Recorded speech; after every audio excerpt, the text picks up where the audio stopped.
Welcome to all the viewers joining us for this preview, which is for Friday, the 14th of April. It is pre-recorded on Thursday, so take note of the final declarations when it comes Friday morning. So the 14th of April, Friday racing out at Fairview on the turf track. Joining me on the line, none other than our regular Grant Paddock. Grant, how are you doing and what is the weather looking like your side? Yeah, morning Sheldon. Yeah, all good my side. Weather's not too clever at the moment, I must be honest with you. It looks like the winter's on its way. It's nice and cold, and tomorrow I believe is quite a big headwind. Punters need to take that into consideration when structuring their bets. I think it's going to get up to about 50 k's an hour out of the west, so going to be an interesting day's racing. Let's get straight in. Being a 10-race program, not too often these days you see 10-race programs with big fields. 11:25, so an early start. 11 to 10 about number 7, Questor, and then number 5, Global Banker, is at 4 to 1. Gavin Smith seems to hold the aces as far as the race runners go in the first grant. Yeah, pretty much so, Sheldon. You know, he has done pretty much the whole juvenile season. He's had some really nice youngsters step out. This horse, Questor, wasn't fancied first time out, and he really ran a very, very good race. He was up there the whole way. Being out of a Fort Wood mare, I see no problems with him going around the turn from a very good draw. Definitely the horse to beat. The stable companion, Global Banker, a hell of a big horse, and he'll probably enjoy the step up in trip. He has been racing freely, though, and they're probably, from this bad draw, going to give him a bit of a chance and let them run at them. I know the 13 horse Public Benefit's been putting up really good work, and also being out of a philanthropist mare, she's crying out for this kind of a trip, and she ran on nicely last time out. And I'm expecting a big run from her as well, the yard. And but I think they're all going to beat Questor, there's no doubt. And I'm going to side with him, Questor from Public Benefit, and the other Gavin Smith horse, Global Banker. But nice and strong on Questor to take out the first. So there we go, an opening race. Probably the horses to start the doubles, trebles, and the all to comes with. On to race number 2, which will be the opening leg of the bar pot at 11:55. This will be over 2,000 meters.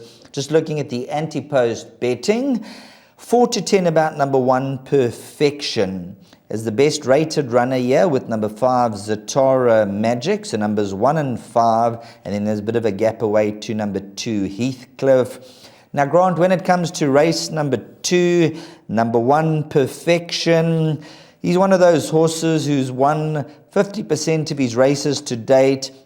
He's won his last 2 very impressively. And then you got Heathcliff, who they've met on an occasion or 2. They'll be the 2 principal contenders? Yeah, you know, as I said in my previous time, this horse Perfection ran. I think he's an absolute superstar. I think he should be in one of the major centres. He's a top racehorse. I've got no problems giving them 4 kilos. Very, very hard nut to crack. No problem with the trip. Bred for it. Very, very good horse. Hard to beat. To follow him up, it's going to be a boat race between Heathcliff and Quasimodo. Quasimodo is an improving horse and definitely over that kind of a trip. But Heathcliff will be right there as well. But Banker in everything. Best bets on the card. Perfection. So there we have it. Race number 1, number 7, Questor from the Gavin Smith stable. On to race 2, number 1, Perfection, also from the Gavin Smith stable. And that'll be the opening double.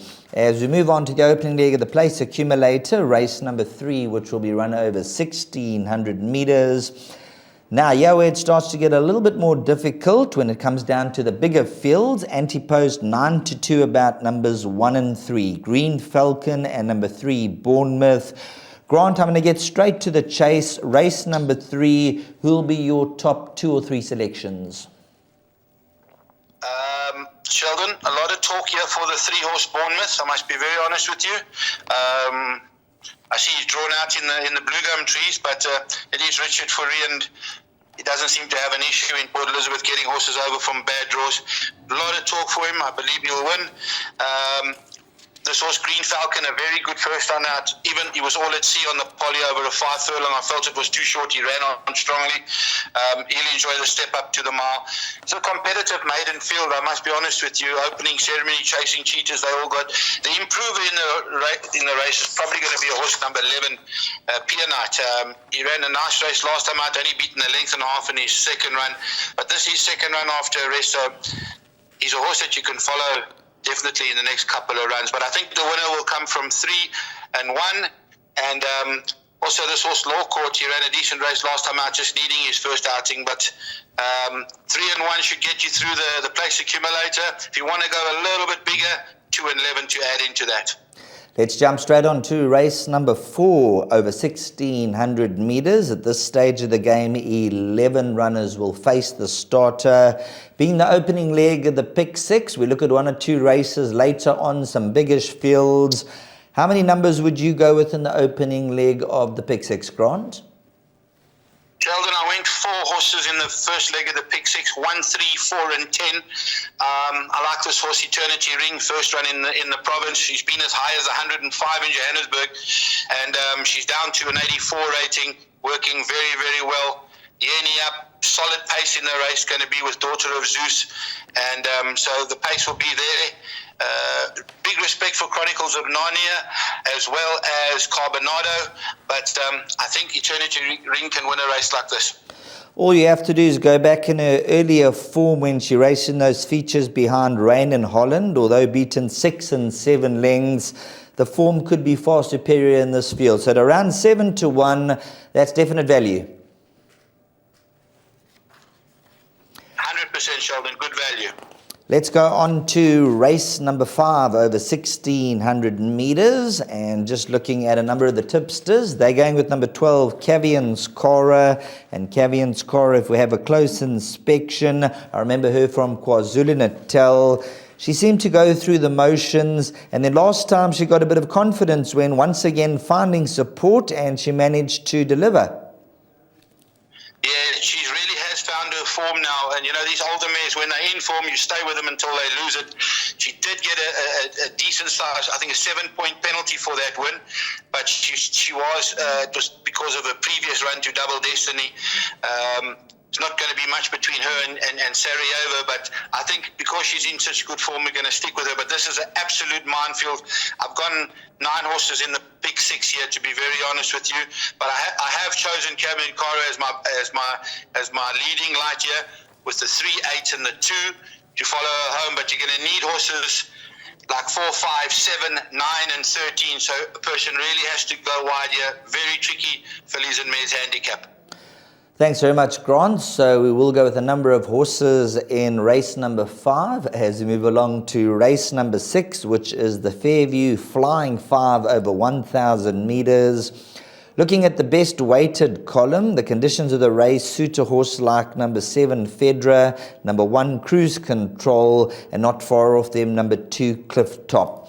Anti-post betting has number 1, Cruise Control at even money, and number 2, Cliff Top at 3 to 1. Now, they've met on many occasions, and they'll be looking to go one better on each other. Yes. Listen, I think the biggest factor now is going to be the headwind tomorrow. This horse, Cruise Control, really gets out there and he gets going.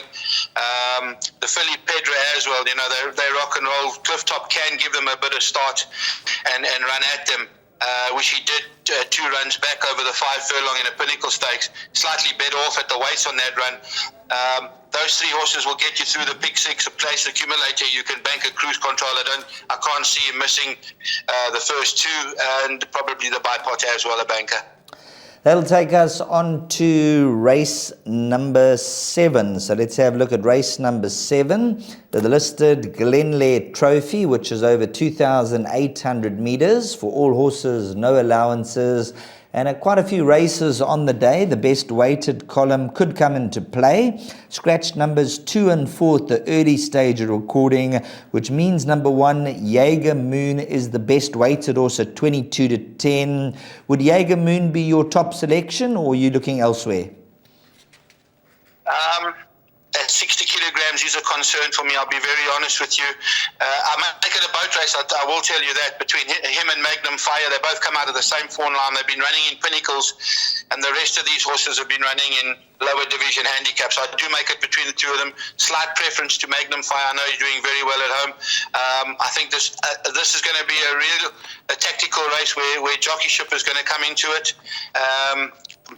Magnum Fire, Ryan knows him very, very well. He ran a very good race last time out. And if the players want to go bigger than the 1 and the 6, there's just one other horse I might add in the pick 6. Is this filly at the bottom of the weights, Wildest Dream. She stays well. She's been lumping 62 kilograms and 61 and a half to decent victories. Even though in the lower divisions, she might just get away from them and stay away. But for the pick 6, 1, 6 and 10, place accumulator 1 and 6, bite pot, you'll be able to get away with 1 and 6, I'm sure. As you mentioned, tactics of the race over the 2,800. When they sweep that turn, it's a long run in, and you mentioned it's going to be a strong headwind. So when it comes down to tactics, Magnum Fire's got the 54, Jaeger Moon's got the 60 kilograms. So certainly the tactics will come into play. Yeah, 100% with you, Sheldon, on that one, especially with the headwind. You know, they're going to be, it's a long way around there in the top of the lane. That horse, Magnum Fire, he normally switches off and comes from way back, but you need a decent pace up front to be able to do that, because if they canter and sprint, then everybody's going to be in trouble. They're going to be fighting and letting their horses go too early because they can't hold them, and then we end up with a complete mix-up of a result. But if there's a 2-run race, the top 2 should come through. Right, 3 races left on the card, so let's progress to race number 8, where this is over 2,000 meters, a 68 handicap. They are betting around 4-1 the field, so 4-1 the field in race number 8. I've gone through this race with a fine-tooth comb, and I'm none the wiser, so you, the professional that side of the world, point us in the right direction, and obviously I think we're going to have to go a few runners here. Sheldon, yeah, I must be honest with you, I heard big talk for this horse, number 9, Name of the Game. Last time out, ran on late behind Wildest Dreams, who's in the previous race, so you probably could have a look at how that goes. Having its 4th run over here, last time was on the Poly. Me personally, I'm big on the 2-horse Sugarberry. I think she's run against far stronger 5 lengths to Medalist Start. She ran 3rd in the Oaks last week. So to me, that's probably the right kind of a form line to win a race like this. A very weak fillies race. Name of the Game's got to have a chance. So too the 10-horse Hey Siri, as well as the 6-horse Maiden's Co. But I actually have bankered Sugarberry in my place accumulator, and I think she'll be hard to beat. And then with Name of the Game and Hey Siri. Excellent. 2 races left, so let's go on to race number 9, which will be run over the 1,400 meter trip. And I'm afraid the field size very big, and looking at the betting once again, if you find the value in the race, you could be on the mark, because they are betting around 9-2 the field in race number 9. The marginal favourite is number 3, On the Road Again, who's drawn midfield. Very, very consistent. Where do you rate number 3, On the Road? Seems to just be stuck in that same form and in the merit rating system. But if you go back a few runs, it's got some decent runs to the likes of Naval Secret, and never lets the team down when it comes down to the place checks. Yeah, 100%. Looking at what he's run against, his last start was over 1,200 in the MR8. He ran 2.5 lengths to Al Qasim. That's definitely good enough to win a race like this. Very open field. The youngster then in focus. He's also pretty much in that same kind of a category there and thereabouts. He's 79 handicap. He probably could be a better at a 76. Flinders Range won a good race last time out, as well as this horse Track Commander holding decent form. And those are my first 4 that I've tipped. But in the pick 6, you really need to go a bit further. I have the 1, the 3, the 5, 6, 7, and 8, as well as the 15 in a tricky kind of a race if On the Road Again gets rolled over. Well, thanks very much to Grant Paddock giving us his numbers as far as the pick 6 goes. And then as you, the viewer and the punter, you obviously do your form studying, watch where the money comes, and throw in 1 or 2 extra runners. Now, thanks very much for being patient, Grant, because it's a 10-race program. So the lucky last, as they say. This will be run down the lane. And just looking at the size of the field, 18 soldiers will be torpedoing down the lane. So race number 10, I'm going to let you wrap it up. You can touch on 2 or 3 of your top selections, and if you found any sort of value at a big price in race number 10. Yeah, fillies and mares handicap, 18 runners down the straight into the headwind. They'll probably take longer to load these horses than what the race will take. There's no doubt about that. I've gone for this filly, Esther. I think she's a decent filly. She won last time out, even though it was a maiden work riders. The boy never moved a muscle, and I think she'll come on from that. Her biggest danger is definitely Silvery Blue. I think any style of riding will suit her. Grew of Ice having her first run. You probably know a bit more about Grew of Ice. She's got decent KZN form, and she could definitely pop up. Lunga's horses seem to do very well here first time out. And then Fluid Motion's got a place chance. Terrible kind of a race, but if I had to pick a winner, I'd probably stick with Esther to beat Silvery Blue. Just touching on number 9, Grew of Ice. As you mentioned, I know her from my part of the woods here. Now, she won on debut, and they thought that she'd be a horse to go through and win maybe 4 or 5 races. She's still a one-time winner. If you go back about 6 runs, she did finish 3.5 lengths behind Amarandi. She's run to the likes of Burmese Tiara. So if she can reproduce that level of form, your part of the woods, she would have a definite each-way chance. There's no doubt. As I said, Lunga's horses seem to run very, very well their first run here in the province, and I'm expecting a competitive run from her, there's no doubt. Thanks very much, Grant. We won't keep you any longer on the line. Just to finalise everything, you mentioned that it's a strong headwind, so the punters just need to look for those horses who might just be looking for a bit of cover and coming from maybe 3-4 lengths, even a bit further back down the lane. Yeah, 100%. It's going to be a big factor tomorrow. There's no doubt. That head crosswind at Fairview, difficult, especially if the horses drawn on the outside, they tend to get pushed inwards. The horses on the inside tend not to get a run. So you need a bit of luck when the headwind is blowing down that Fairview straight, there's no doubt. So have a look at those horses that can give them 2-3 length start and run them down. They'll be big runners tomorrow.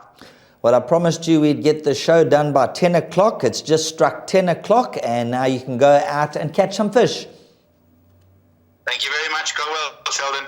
Thanks very much to Grant Paddock joining us on the line. And as we mentioned, there's a few horses that you can potentially banker, a few shorter priced horses, maybe take some doubles and trebles. But when you look at the card on the whole, being a 10-race program with some really big fields and a strong headwind, keep a close eye on the race day activity, and hopefully we catch you in the winner's enclosure.